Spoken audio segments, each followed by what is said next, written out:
Hello and welcome to F1 Now. In this video, we're going to be giving you the biggest winners and losers to the Bahrain Grand Prix. Okay, ladies and gentlemen, that was an amazing race with a lot of ups and downs and changes that made it an entertaining watch.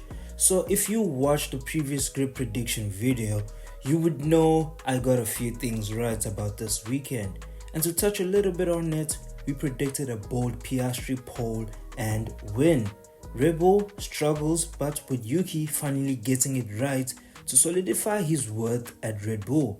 But let's get back to the race. The biggest winner is obviously Piastri.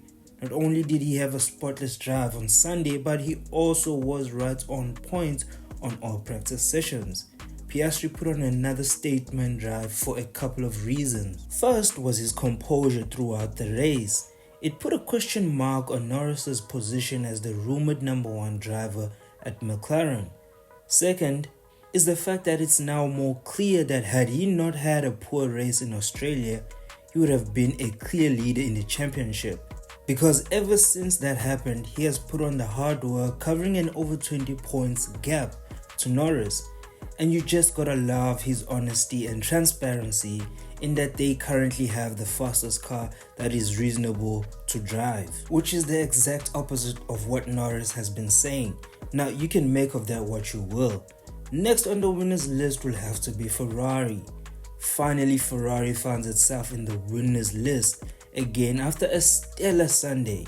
And we need to be clear that what made the difference for Ferrari wasn't in fact the pace of the SF25s, even though Leclerc had a good quali, but it actually was their tire strategy that won them so many points. Starting the race on mediums while everyone around them was on reds meant the first phase of that stint would be difficult. But the reds have a faster drop off, and by the time that happened, it became clear that the mediums were able to maintain pace for a long time. And them extending the stints with both cars was a good call to ensure the drivers had a few tenths of tire performance to help the drivers make their way in traffic.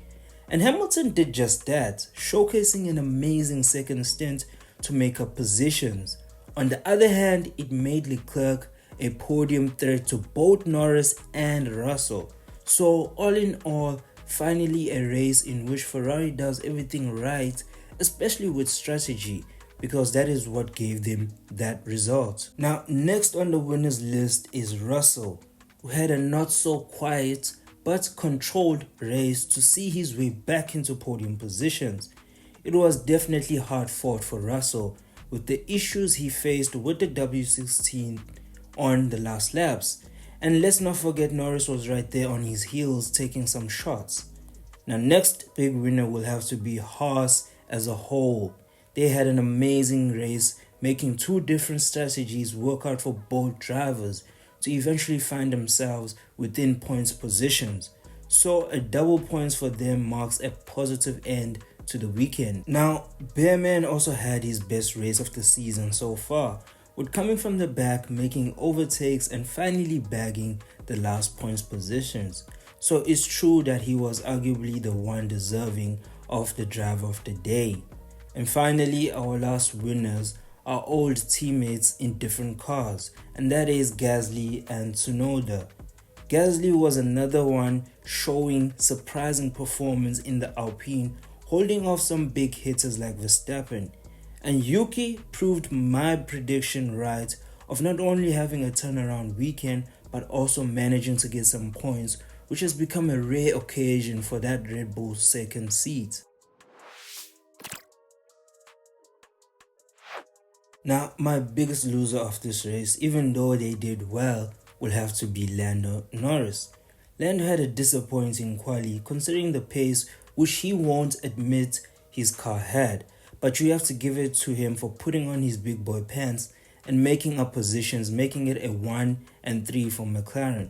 This weekend is most likely going to serve as a reality check for him as his teammate is steadily gaining confidence and starting to look like the one to lift the championship trophy. He's going to have to respond in the next race, Unfortunately for him, he doesn't have to wait that long. Another big loser is Red Bull, who I did say in the grid prediction will struggle here, but no one could have predicted it would be a double whammy. They were clearly outpaced in quali and the race, and had issues after issues with bad pit stops, making it even harder for both drivers.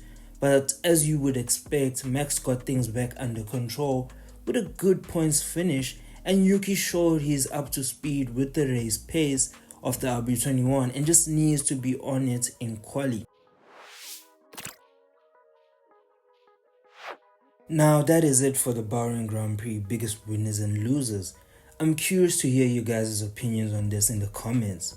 So with that, don't forget to like, comment, share and subscribe.